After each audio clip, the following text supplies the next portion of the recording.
बहुत समय पहले की बात है। एक गांव में बिरजू नाम का एक गरीब किसान रहता था। उसका बहुत छोटा सा परिवार था।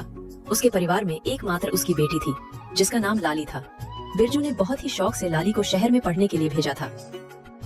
बिरजू की बेटी लाली बहुत ही गुणवान और होशियार थी। उसी गांव में बलवंत सिंह नाम का एक लालची और बेईमान जमींदार रहता था। वो अपने जमीन गरीब किसानों को ठेके पर देता था और उस जमीन के बदले वो गरीब किसान से बहुत ज्यादा कर वसूलता था। जमींदार बलवंत सिंह बहुत ही ज्यादा लालची था। वो गरीब किसानों को बहला फुसला कर पहले तो अपनी जमीन ठेके पर देता और बाद में किसानों से ही शर्त रख देता था। इन गरीब किसानों की भी क्या जिंदगी है। बस 2 वक्त की रोटी के लिए दिन भर काम करते रहते हैं और पूरी जिंदगी 2 वक्त की रोटी के लिए तरसते रहते हैं। और मुझे देखो, मैं बस इन्हें आदेश देता हूँ और समय आने पर सारी फसल हमारे गोदामों में भर जाती है और ये गरीब किसान हमारे आगे जी हुजूरी करते रहते हैं और हमारे सारा काम करते रहते हैं। इसे कहते हैं दिमाग हो तो बलवंत सिंह के जैसा वरना ना हो। हाँ मालिक, आप तो यहाँ के जमींदार हैं और किसानों को अपनी मुट्ठी में रखते हैं। इनको कैसे इस्तेमाल करना है ये आप भली भांति जानते हो। मालिक, यहाँ क्या अगल बगल के और भी गांव पर आप ही का राज है। आपकी मर्जी के बिना तो एक पत्ता भी नहीं हिलता। इसीलिए तो मैं यहाँ का राजा हूँ। मैं इन बेवकूफ किसानों को ऐसी ऐसी शर्त पर जमीन उधार दे रखी है कि मेहनत ये करते हैं और फसल मैं अपनी मुट्ठी में कर लेता हूँ। आखिर इनकी औकात ही क्या है मेरे सामने। जमींदार अपने नौकर से ये सब बातें कर ही रहा होता है, तभी उसके पास एक बिरजू नाम का एक गरीब किसान आता है, जो बहुत दुखी और परेशान होता है। मालिक, मैंने सुना है कि आप किसानों को जमीन ठेके पर देते हो। अरे हाँ भाई, तुमने बिल्कुल ठीक सुना है। मैं अपनी जमीन किसानों को ठेके पर देता हूँ। तो मालिक, आप मुझे भी अपनी जमीन ठेके पर दे दीजिए। मैं भी आपकी जमीन पर 1 साल के लिए ठेके पे काम करना चाहता हूँ।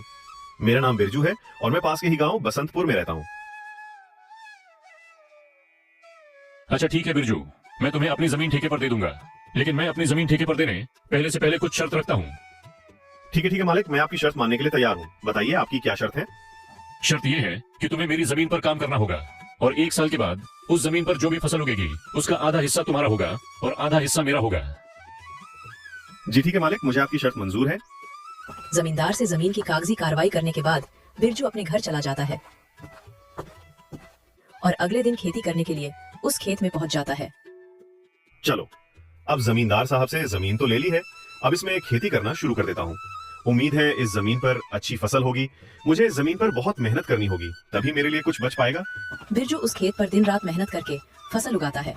कुछ महीनों बाद गेहूं की फसल उगकर तैयार हो जाती है और बिरजू गेहूं की फसल की कटाई शुरू कर देता है।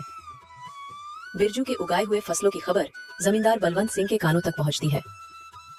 क्या मालिक, आपको पता नहीं है क्या आज मदन अपने फसल की कटाई कर रहा है। इस साल तो बिरजू ने बहुत अच्छी गेहूं की फसल उगाई है। बिरजू ने जो गेहूं की फसल उगाई है वह तो एकदम से लहलहा रही थी। बिरजू ने उसकी कटाई करना शुरू कर दिया है। क्या सच में? यह तो बहुत अच्छी खबर है कि बिरजू आज फसल की कटाई कर रहा है। चलो चलकर देखते हैं। इस बार तो गेहूं की फसल बहुत अच्छी हुई है। अगर आधी जमींदार साहब ही ले जाएंगे तो फिर भी मेरे पास कुछ तो बच ही जाएगा। अरे बिरजू, तुमने तो फसल तैयार कर दिया और इस बार की फसल तो बहुत अच्छी लग रही है देखने में। हाँ मालिक, इस बार मैंने गेहूं की फसल लगाई है। इतनी अच्छी गेहूं की फसल उगाने के लिए इस बार मैंने अपना खून पसीना एक कर दिया है। मैंने दिन रात मन लगाकर इस खेत में बहुत मेहनत की है, तब जाकर इतनी अच्छी फसल हो पाई है। इसलिए अब तो मैंने कटाई भी शुरू कर दी है। अरे ओ बिरजू, ये तो मेरी उपजाऊ जमीन का कमाल है। तुम्हारी मेहनत से कुछ नहीं हुआ है। उपजाऊ जमीन के कारण इतनी अच्छी फसल हुई है। तुम्हारी मेहनत हो या ना हो, फसल तो अच्छी होनी ही थी। मालिक, खेत भले ही उपजाऊ हो, अगर उसमें मेहनत नहीं होगी तो फसल कैसे उगेगी। मैंने बहुत मेहनत की है इस खेत में। ज्यादा मत बोल बिरजू, मेहनत तो किराए के मजदूर भी करते हैं। असली कमाई का हकदार तो वही है जिसकी जमीन है। शर्त के मुताबिक जल्दी से मेरे फसल का आधा हिस्सा निकाल। चल जल्दी कर, मुझे बहुत सारे काम है, मुझे वापस भी जाना है। ये कहकर जमींदार बिरजू से सारी गेहूं की अच्छी फसल लेकर चला जाता है और खराब फसल बिरजू के पास छोड़ देता है, जिसे देखकर बिरजू मायूस हो जाता है। हे ईश्वर, इतनी जी तोड़ मेहनत करने के बाद बस इतनी सी फसल मेरे हाथ आई है। हम गरीबों को लोग ऐसे ही लूटते हैं। इतनी मेहनत करने के बाद भी हमारे हाथ में कुछ नहीं आता है। हे ईश्वर, कब मेरी अपनी जमीन होगी। बिरजू इसी तरह अपनी जिंदगी काट रहा था। कुछ महीनों बाद बिरजू की बेटी लाली, जो शहर पढ़ने के लिए गई थी, वापस गांव आ जाती है। वापस गांव आने पर जब उसने गांव का नजारा देखा तो उसे बहुत दुख हुआ।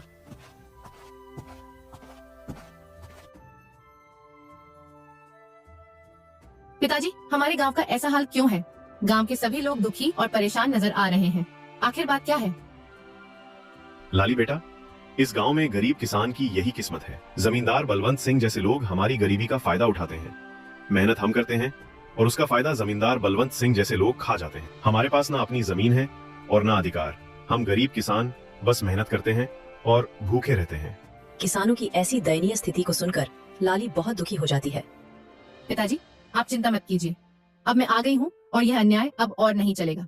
आज से मैं आपके साथ खेतों में काम करूंगी और उस लालची जमींदार को उसी की शर्तों में बांध दूंगी। मालिक, अब से मैं पिताजी के साथ खेतों में काम करूंगी। अगले ही दिन लाली जमींदार बलवंत सिंह के यहाँ पहुँच जाती है। अरे लाली, तुम यहाँ कहो, क्या बात है? मुझे ठेके पर कुछ जमीन चाहिए। तुम तो एक लड़की हो, अब तुम खेती करोगी? अरे तुम अभी बच्ची हो, तुम्हारे अंदर इतना दम नहीं है। तुम पढ़ी लिखी लड़की हो, खेती नहीं कर पाओगी। नहीं मालिक, ऐसा मत बोलिए। भले ही मैं पढ़ी लिखी हूँ, मगर हूँ तो एक किसान की बेटी ही ना। खेती करना मुझे अच्छी तरह से आता है। अच्छा चलो ठीक है, तुम्हारी बात मैं मान लेता हूँ। वैसे भी काम का क्या रह गया है? पढ़ लिख कर तो सभी ऐसे ही बेरोजगार घूम रहे हैं। आपका बहुत बहुत धन्यवाद मालिक। अरे धन्यवाद बाद में दे देना, पहले मेरे नियम और शर्तें को सुन लो। आपकी क्या शर्त है मालिक, बताइए। जमींदार बलवंत सिंह, ये तो बच्ची है। इस बार कुछ ऐसी शर्त बता देता हूँ जिससे इसकी सारी फसल मेरी हो जाएगी। वैसे भी इसके पिता बिरजू हर साल गेहूं ही लगता है, तो ये भी गेहूं ही लगाएगी। अच्छा लाली सुनो, तुम जो भी फसल लगाओगी उसका आधा हिस्सा मैं रखूंगा और आधा हिस्सा तुम रखोगी। लेकिन ऊपर का हिस्सा मैं रखूंगा और नीचे का हिस्सा तुम रखोगी। अगर तुम्हें मेरी यह शर्त मंजूर है तो बोलो। ठीक है मालिक, मुझे आपकी शर्त मंजूर है, ऐसा ही होगा।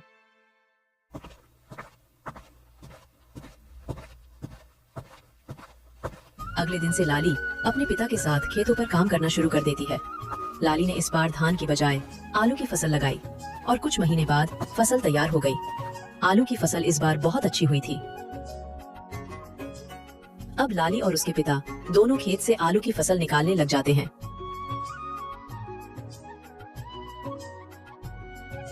फसल की खबर मिलते ही जमींदार बलवंत सिंह लाली के पास आता है। अरे लाली, शर्त तो याद है ना तुम्हें? हाँ हाँ मालिक, मुझे सब कुछ याद है। आधा आपका और आधा मेरा। और आपने कहा था कि ऊपर का हिस्सा आपका होगा और नीचे वाला का हिस्सा मेरा होगा। देखिए मालिक, इसने तो चालाकी कर दी। ये धान की फसल नहीं है, ये तो आलू की फसल है। अरे ये क्या लाली, इस बार तुमने आलू लगाया है? ये तो आप ही की शर्त थी मालिक, और आपने ही शर्त बताई थी, और अब आप ही शर्त मानने को तैयार नहीं है। अरे लेकिन मैं इस घास फूस को लेकर क्या करूंगा, जबकि सारे आलू तो तुम ले रही हो। मालिक, मैं कुछ नहीं जानती, आप अपना ऊपर का हिस्सा ले जाइए।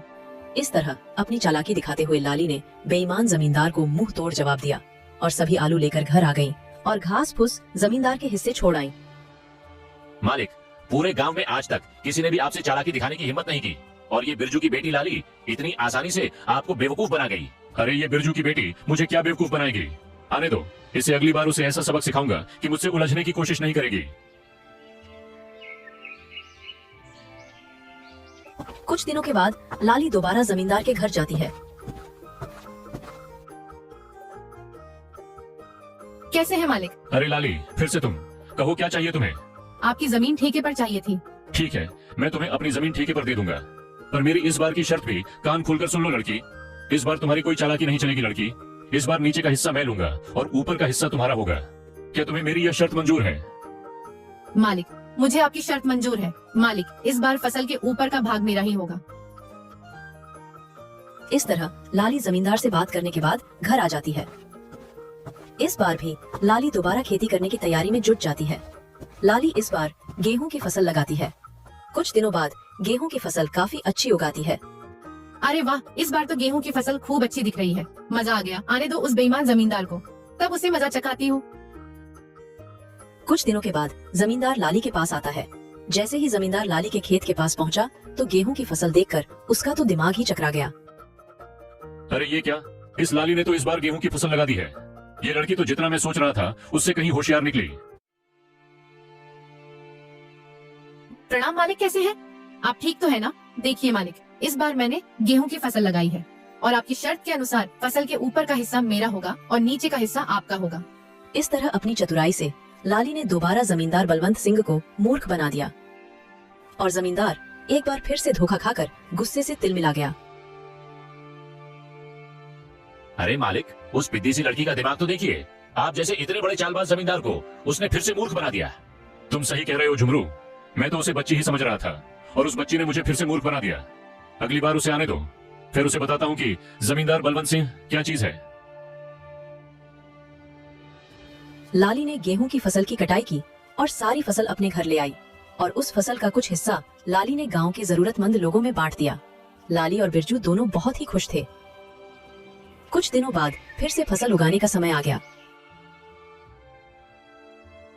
चलो उस लालची जमींदार से आज फिर से मुलाकात करती हूँ और उससे ठेके पर जमीन लेकर फिर से फसल उगाती हूँ और देखती हूँ कि इस बार वह जमींदार शर्त में अपना में कौन सा खुराफाती दिमाग लगाता है। ये सोचकर लाली ठेके पर जमीन के लिए उस जमींदार के पास फिर से जाती है।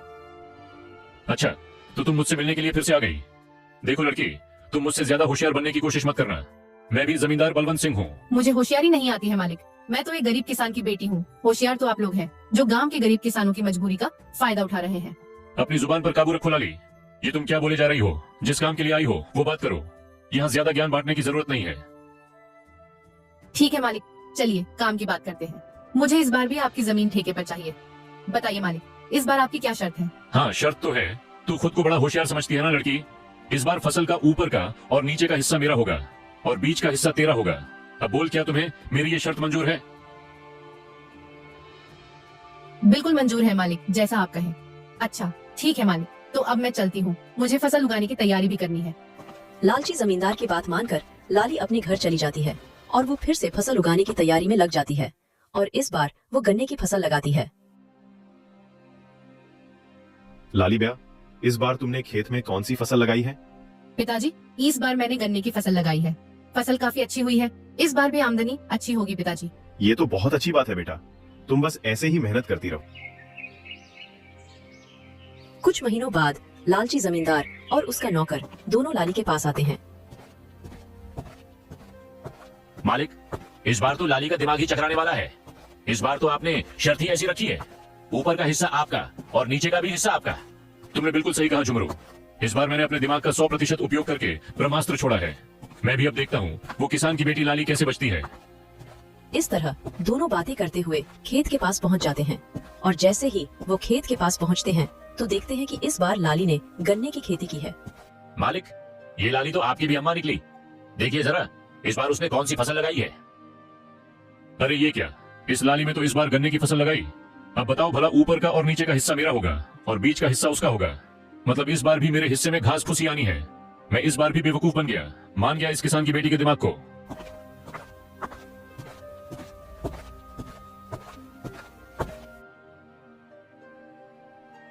अरे मालिक, आप आइए आइए, कैसे हैं आप दोनों? आपस में क्या खुसुर फुसुर कर रहे हैं? अरे वाह, एक तो चोरी ऊपर से सीना चोरी। तुमने मुझे इस बार भी बेवकूफ बना दिया ना। नहीं मालिक, जरा मुझे भी तो बताएं कि मैंने आपको क्या बेवकूफ बनाया है। मालिक, आप तो गांव वालों को बेवकूफ बनाते हो। देखिए मालिक, इस बार मैंने गन्ने की फसल लगाई है और आपकी शर्त के मुताबिक इस फसल का ऊपर का और नीचे का हिस्सा आपका होगा और बीच का हिस्सा मेरा होगा। अरे ओ किसान की बच्ची, मालिक को ज्यादा होशियारी दिखाने की कोशिश मत करो। बेईमानी और मक्कारी में ये सबके बाप है बाप। ये खेत भी हमारा है और इसमें लगी फसल भी हमारी है। अरे ओ झुमरू, बस कर, ज्यादा चिल्लाने की जरूरत नहीं। शायद ये हमारी ही करने का फल है। हमने गांव के भोले भाले किसानों को बहुत ठगा है और आज पहली बार किसी ने हमें ठगा है। इस लड़की ने हमारी आंखें खोल दी हैं। अब मैं समझ चुका हूँ कि बेईमानी का फल हमेशा बेईमानी ही मिलता है। इसलिए आज के बाद मैं किसी भी किसान को परेशान नहीं करूंगा और सभी किसानों को उनकी मेहनत का बराबर का हक दूंगा। जितनी भी किसानों की जमीन मेरे पास गिरवी है, मैं उनको सारे कागज वापस कर दूंगा और कभी भी उनकी गरीबी और लाचारी का फायदा नहीं उठाऊंगा। मालिक, आपने तो ये बहुत अच्छी बात कही है। एक किसान दिन रात मेहनत करता है अपने परिवार के लिए, मगर ना ही कभी वह अच्छे कपड़े पहनता है और ना ही कभी वह अच्छा खाना खा पाता है। अपने परिवार का पेट भरने के लिए वह दिन रात अपना पेट जलाकर खेतों में मेहनत करता है। ऐसे में इन गरीब किसानों के साथ बेईमानी करना और उन्हें तकलीफ देना अच्छी बात नहीं है। इसलिए इनका हक तो इन्हें मिलाना ही चाहिए। आप इनको इनकी जमीन वापस लौटा दीजिए मालिक, और अभी भी समय है, सच्चाई के रास्ते पर आ जाइए, नहीं तो आपको इससे भी बड़ा नुकसान झेलना पड़ सकता है। इस तरह लाली अपनी मेहनत और होशियारी से लालची जमींदार को सच्चाई के रास्ते पर वापस ले आती है। जमींदार बलवंत सिंह ने वहाँ के किसानों की जमीन और उनका पैसा उनको वापस कर दिया। उस दिन के बाद वहाँ के किसान खुशी खुशी रहने लगे और किसी भी जमींदार ने किसी भी किसान का हक नहीं मारा।